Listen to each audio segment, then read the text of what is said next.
Hello and welcome back to my tank mechanic workshop. Yes, my tank workshop.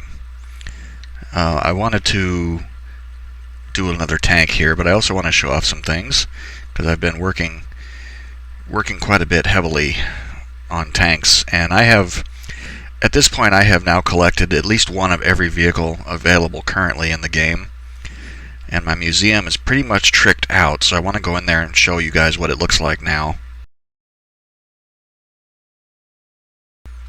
Okay, here we are in the museum. So what I wanted to show you here, you may recall that I pointed out before that as you collect vehicles, they will sometimes have, and it's really laggy in the museum here for me, I apologize for that, but sometimes when you find a tank in the field, or usually when you find a tank in the field, they'll have guns like this DT that you see here in that rear gun port. And you can pick them up and they become collectibles. And the problem with that, of course, is that you can't put them back, which kind of infuriates me. And it won't let me assemble one in there. So what I have had to do is basically go re-find all of these vehicles again and be careful to not remove the guns from their gun positions so that I can have tanks in here that are appropriately set up. Now in the process I have found some collectibles. You can see there just barely a couple of German Iron Crosses that I picked up.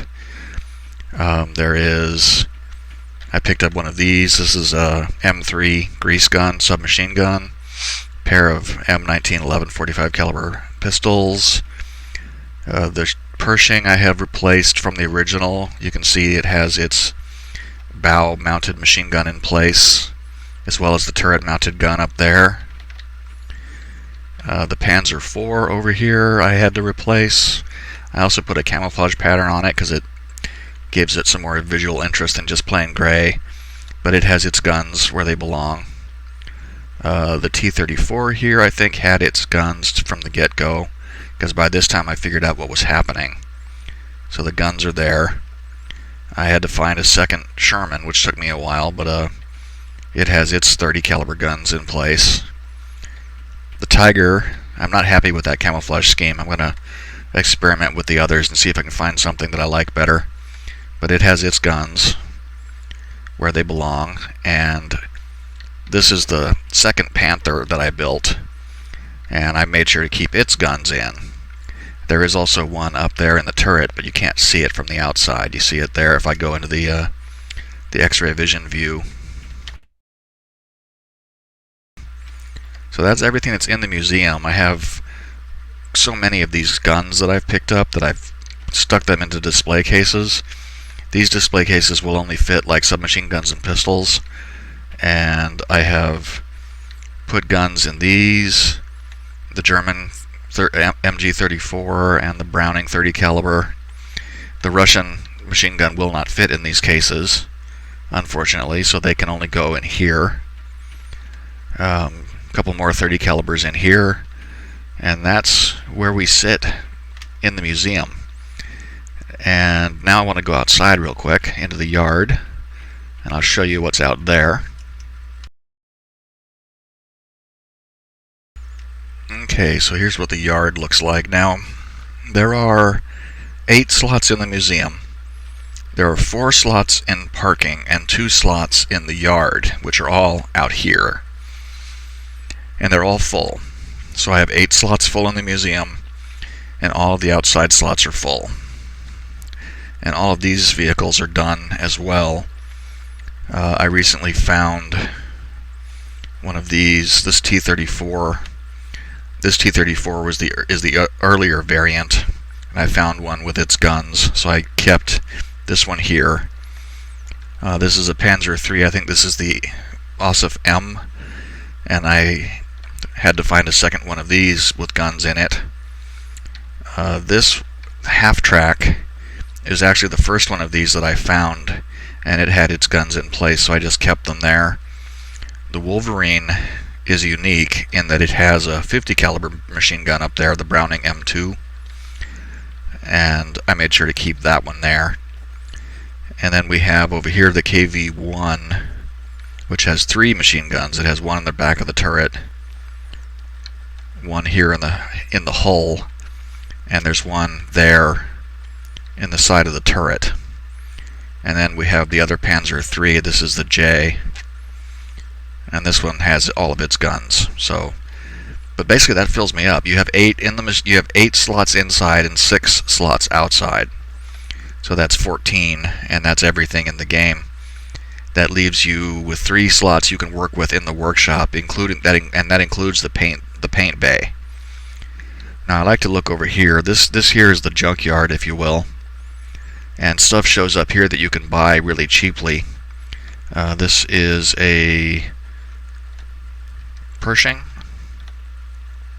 or yeah, this is a Pershing. Yeah, M26 Pershing, and I could buy it for $107. You'll notice that all the percentages are really low, like it doesn't have any of these parts. And these are actually not bad to do. They're cheap to buy, and you end up spending probably... I haven't done a really tight analysis on the cost of it. You basically end up repairing what's available to repair: the turret, the hull, little bits like this, what's left of the engine. And I mean, you can repair up that stuff and then buy everything else. For the Pershing, I think it sells for like 57 grand. You'd probably spend about 22,000 buying and repairing parts. So it's still a good way to go. This is T-34 85, and this is another one that's about 57 or $60,000 or so. I enjoy doing these because it's less stuff to take off, you know, and then you repair what you can repair, and you buy all the replacement bits and slap it all together and sell it. Of course, these never come with the gun positions, though, unfortunately. And I buy these sometimes when I don't feel like going into the field, or if I find a Panther out here. I will always buy a Panther, because Panthers sell for $114,000. That's the single most valuable tank that you can get. The Panzer IV is about $97,000, and everything else is a little bit below that. The T-34s are like 57. I think the half-track is 57 or maybe 60. They're all in that general neighborhood. 51. Yeah, see, this is the cheapest one. It's not even a tank. It's an armored personnel carrier. You can see it's got the nice little seating area in there.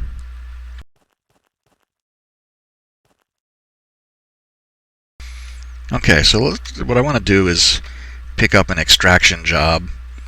So you can press T to bring up the tablet and go to the mailbox. All we have here are repair requests. Check for new emails. There's an extraction job right there. So we'll accept that. Then we'll go to Organizer, and we will start. And it'll take us right there. I've been using the quad, even though it doesn't really matter which one you pick.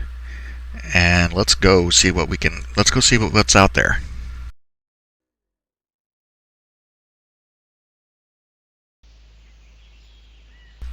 Okay, here we are. Where's my vehicle?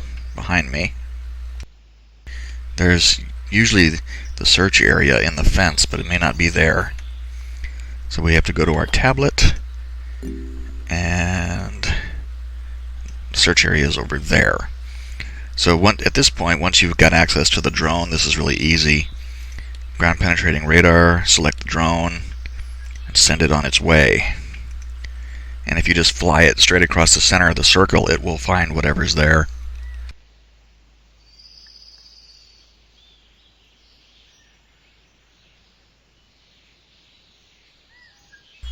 This is the way to do it. You don't even need to fool around with the metal detector anymore. Once you get access to the drone, it makes it super simple. You just have to wait for it. Sometimes it gets hung up. I don't know why.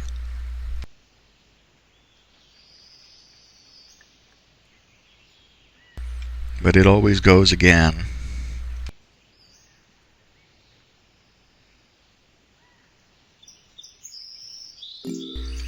And there's our mass of metal.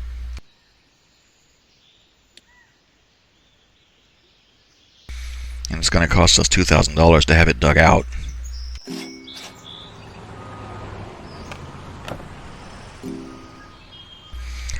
There's no water, fortunately. And I wanted to point out something else too, if I can find it. Originally, when I first started playing, you couldn't see the drone, but now you can. No, no, no.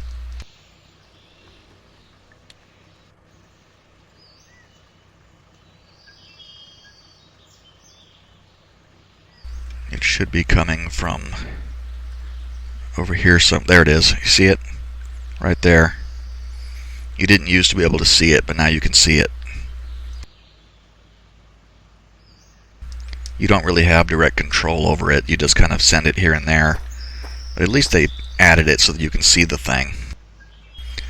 Let's go see what's in this hole.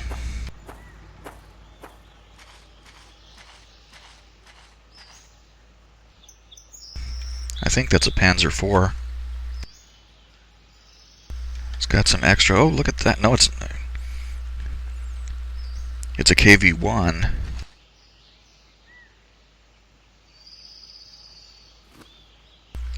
Nice little collectibles to pick up.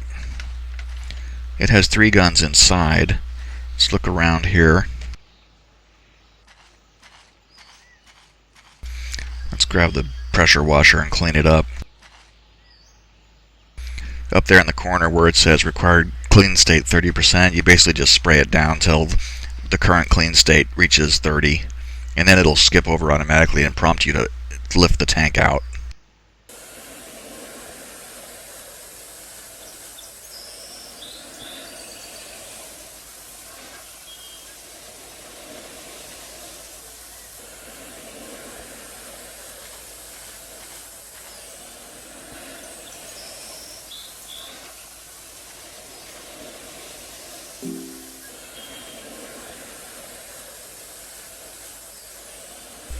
There, it's clean enough. But I like to keep going until everything I can see is pretty clean.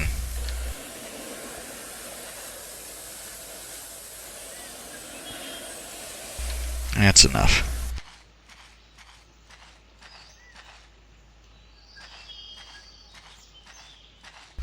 Then you just come down and middle mouse button and choose tank on trailer. Boop. Now this is something I didn't know early on, but if you press G, it'll highlight things of interest. That was how I spotted the gun before. Oh, I can turn on the lights. I didn't even know you could do that.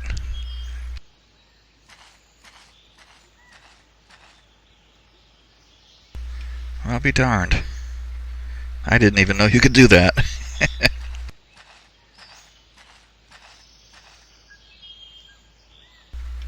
Makes the hole nice and bright. But you can find buried things in the field by pressing G, because usually there's a submachine gun or a metal or something, and if you press G and look around for the thing that's highlighted in orange, you can find it.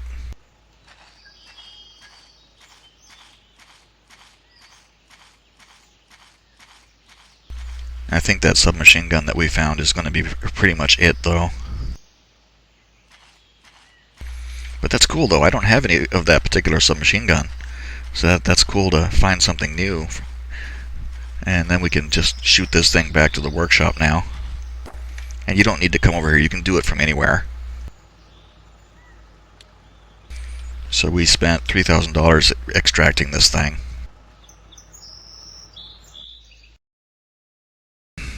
Okay, so here we are. And this is a KV-1, which we have, obviously. The only one that I need to replace anymore is the KV-2, because I need one that has guns in its gun positions.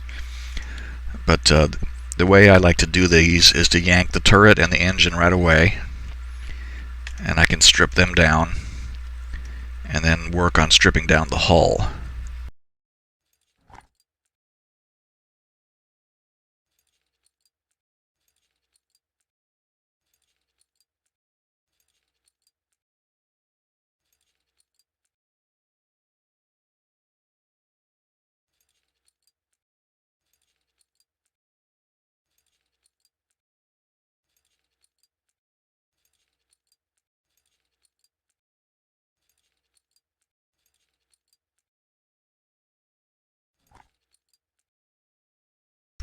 And that's it for the engine. Now, I am kind of disappointed that this is as much as you can do with the engine. I mean, once you take all the parts off, the engine is just a solid piece. You don't get to go in there and replace the pistons and the crankshaft and all that stuff. A couple of the engines actually have crankshafts, but not this one.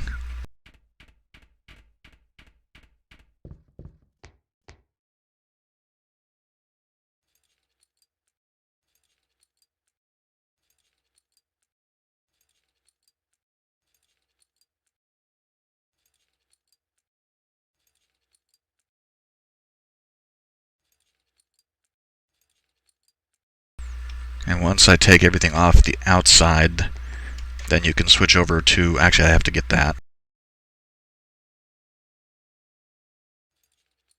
If you press I for the interior view, then you can pull off the interior bits. This one doesn't have a gun tube. But that has the turret at 0%, so that should be everything off.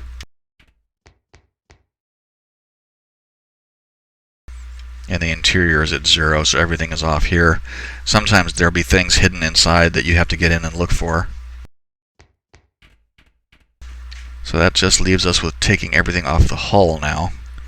This should be pretty simple, I think.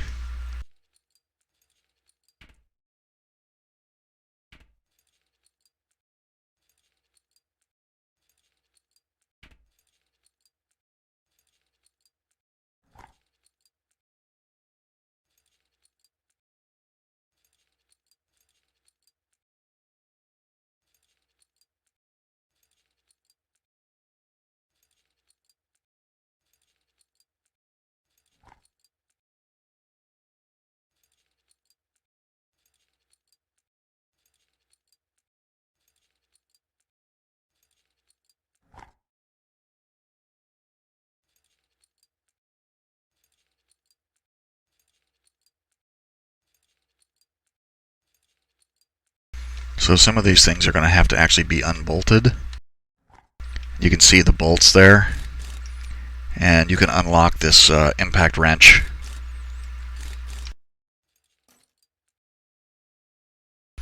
I don't want to take that out.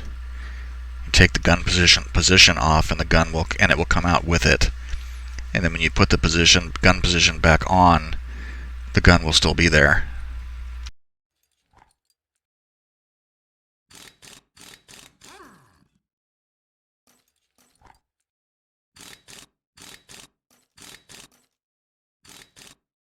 I'm looking for red bolts. I haven't seen any yet. Sometimes you'll see bolts that are red, and that means you have to use the angle grinder to cut them out, except that the impact wrench doesn't care if they're rusted. It'll just yank them out anyway.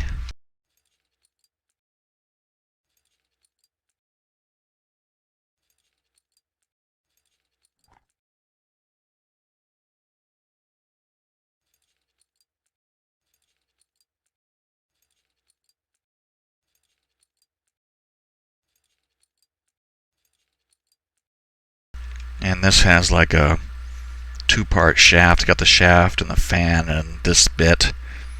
And then this piece of the transmission stays in the hull. The interior of this tank is pretty simple. Most of the interior pieces are actually just molded inside.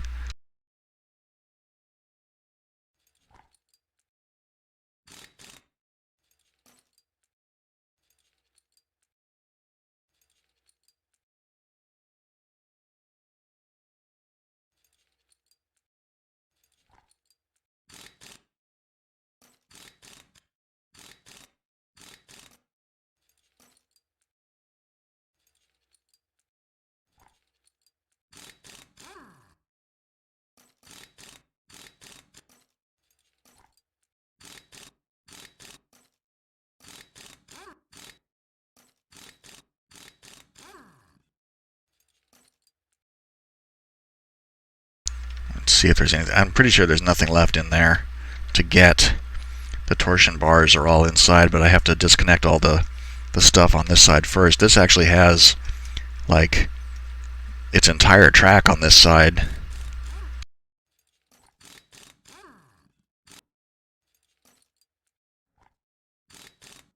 It's kind of like Car Mechanic Simulator in that way, where a vehicle that you pick up will usually have like one track and not one on the other side. Kind of like the way when you pick up a car in the junkyard in Car Mechanic Simulator, they will almost pretty much never have an oil pan. I think once in a blue moon I have found a car with an oil pan on it.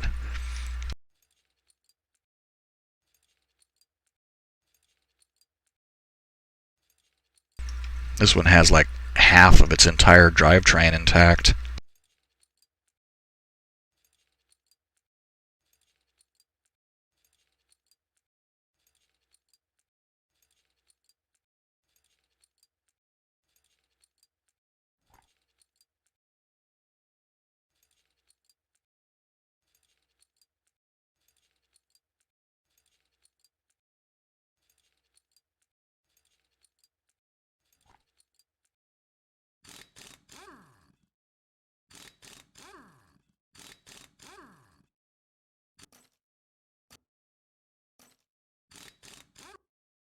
That impact wrench is really fiddly sometimes.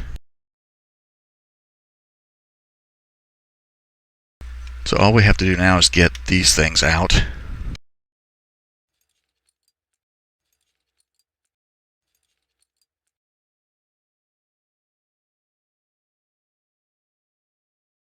Couldn't reach that one.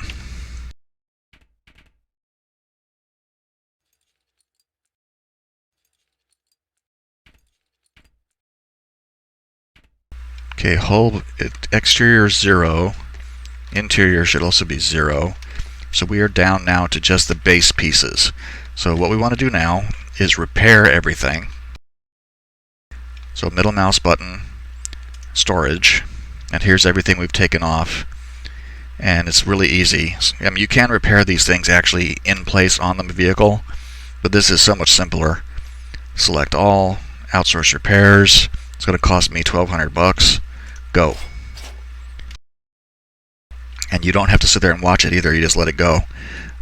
So we also then come here to tank status, tank analysis, buy missing parts, and that's going to cost us $4,700. So now we have everything that we need to finish it once the repaired stuff is repaired. First thing we do now is clean the rust off the parts. And when you first start the game, your tools will be laying on this bench, and you actually have to come and pick them up individually. You get enough skill points, and then you unlock a tool belt, and then you can just access them by pressing number keys. The rust gun is number 3. And this is a good time to look around and make sure you got everything off, because sometimes there'll be a bit, some little cover that you didn't take off before, and it'll show up. You'll be able to see it better now. To derust the engine block. Okay, that's all done. So number 4 now for the sander, and we have to sand everything. Don't have to paint the block, you just sand it clean. And now we sand the hull. And it looks good. Oh, I forgot to derust that.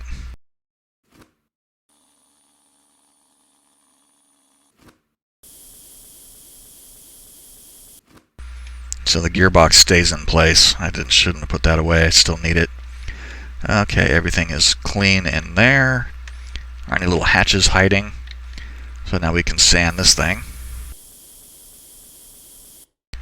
And the turret is ready now for paint. And we are in priming mode, so now we prime everything.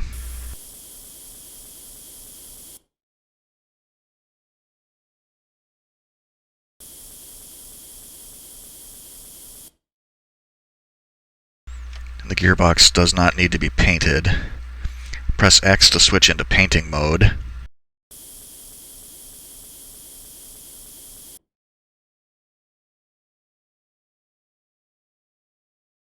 We do the same thing with the turret.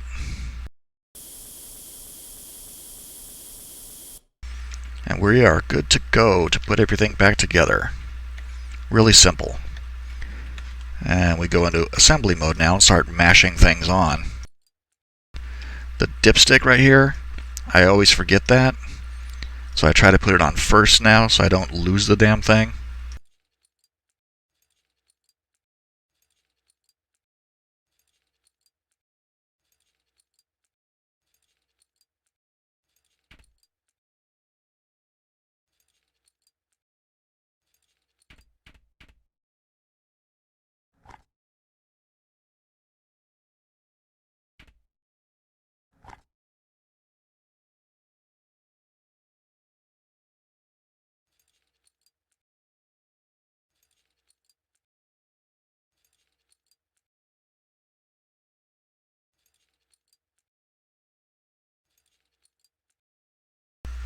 Okay, and I think that's finished. Yep, engine condition 100%, so the engine is ready to go. And then I like to go and do the turret.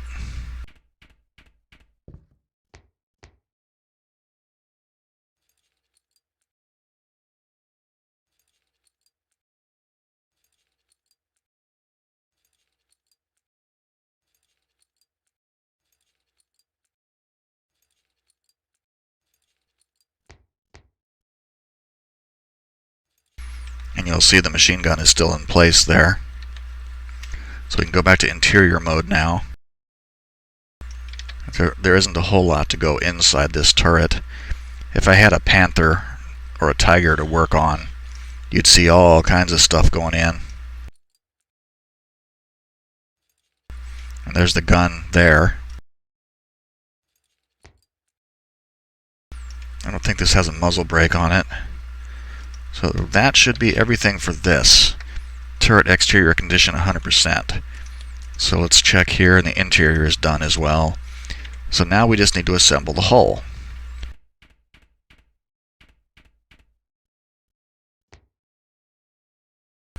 And the first thing I like to do is put these torsion bars back in.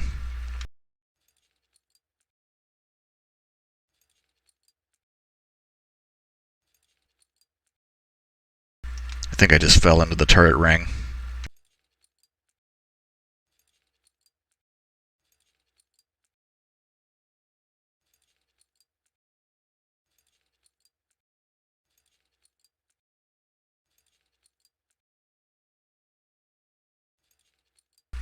There's the third gun. So we have this all nicely set up.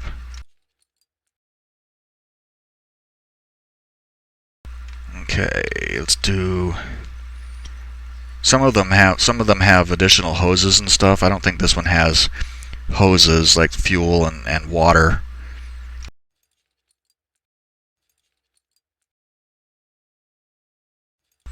I like to put all this stuff in before I put the engine back, just because it makes it easier to see what I'm doing. And it's going to want me to put the engine cover on after I put that generator in.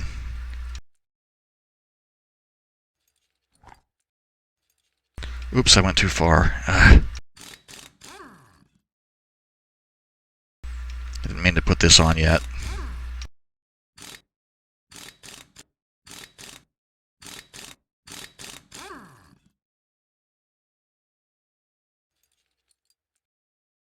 It's okay though, it puts us out here so we can install these pieces.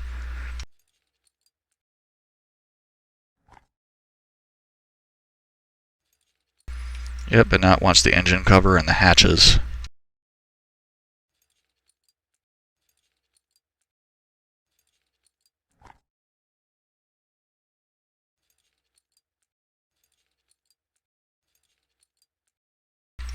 This one is so simple, like you don't have to install any of the stuff in here, the ammunition bays or the flooring or any of the radio equipment, it's all there already.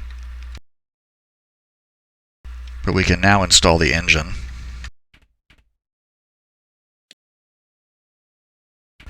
And I think I can go ahead and put the turret on now too. I think all the interior stuff is in. Take a quick look here. Yep, fuel system 100, gearbox 100, engine 100, turret exterior 100, turret interior, hull interior. So everything we have to do now is on the outside.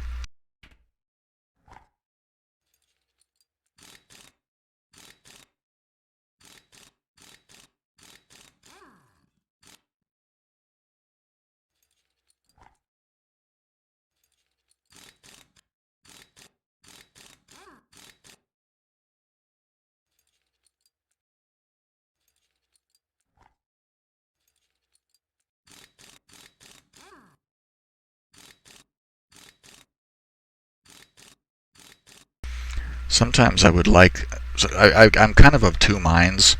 I would like it to have more. A lot of the stuff is just kind of point and click. You click on it, hold down the button until the little circle fills, and it's there. There are a lot fewer things that require a lot of bolting, which to me seems like kind of a no-brainer for a mechanic type game where you have to bolt and unbolt things. Like this armor plate here, all I have to do is hold down the button and it's there. But this mudguard I'll have to bolt on.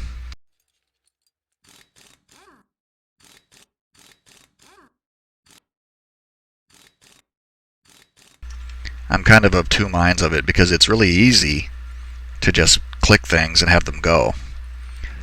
And sometimes when there's a lot of bolting, things get tedious. Like with the Tiger tank where you have to bolt in like every single road wheel. And that gets a little that just gets tiring after a little bit. But this one, all I have to do is point and click and things go into place, which is almost too simple.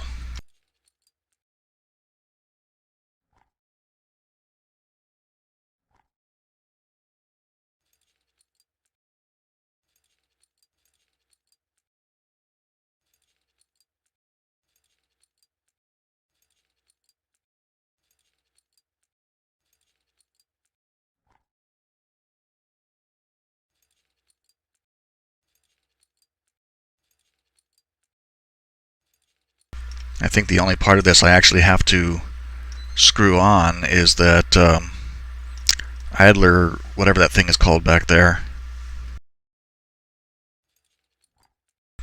the sprocket wheel.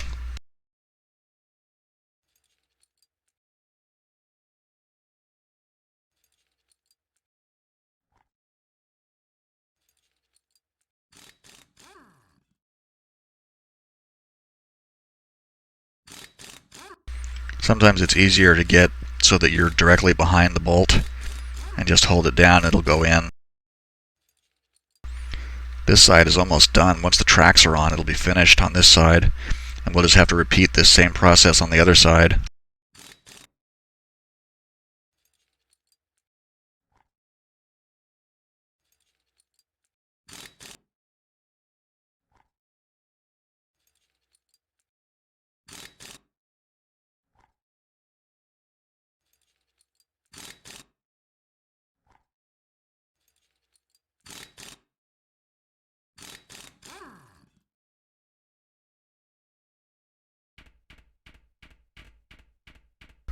Alright, getting somewhere. She's almost ready to roll.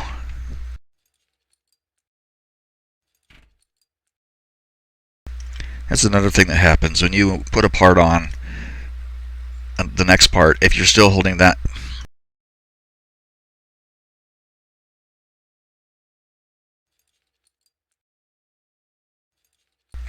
I beg your pardon, I got a little phlegmy there. But if you're holding a piece down, if you're installing something like this, let me see if I can arrange it again. If you're installing a part and you're holding down the middle mouse button, like watch, I'll install this, and then the wheel will appear, and it'll automatically start installing. And what I wanted to do was that buffer thing.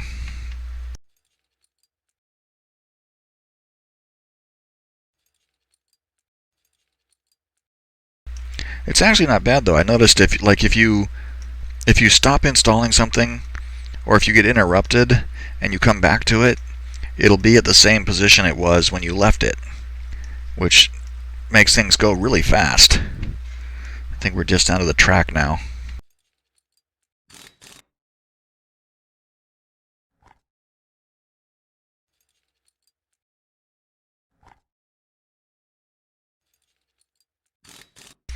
And it's strange to me as well that not all of these track segments have to be bolted together.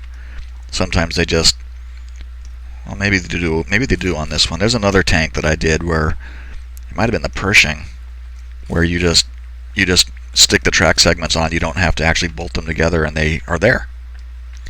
So this bad boy is done now. It's all 100%. It's only 51 grand. It's not particularly valuable, but that's what this is all about. I'm going to move it. I'm going to go over there and paint it up. I'm still looking for a second KV-2. That's the last one I have that doesn't have all of its guns. And painting it doesn't affect the value either, but I like to at least do something before I sell a vehicle.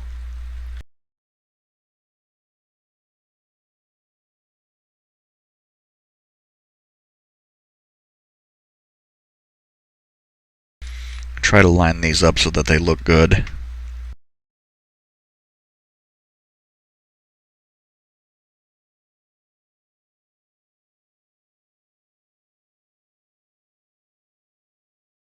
And I think that the info panel actually has a number on it.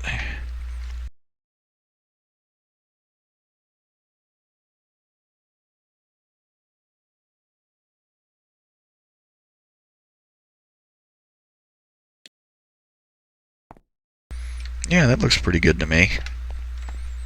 I mean, we're going to sell it, presumably to some other museum. But it looks nice.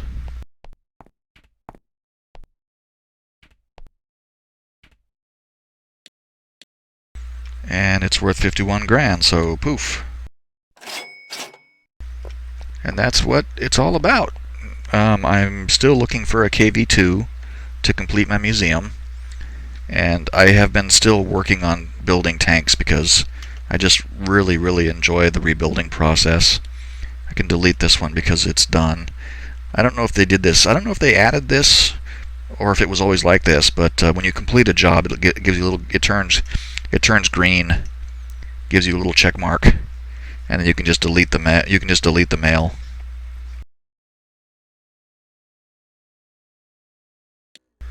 But that we'll go ahead and wrap this one up. I may do another one or two. I'm not sure. I really enjoy it, but at this point it's down to pretty much the same thing. I have exhausted all of the content that's currently available in the game. But for 20 bucks, I can't ask for more than that. Supposedly they're talking about adding British tanks, which would be nice. I would really like to have a larger museum.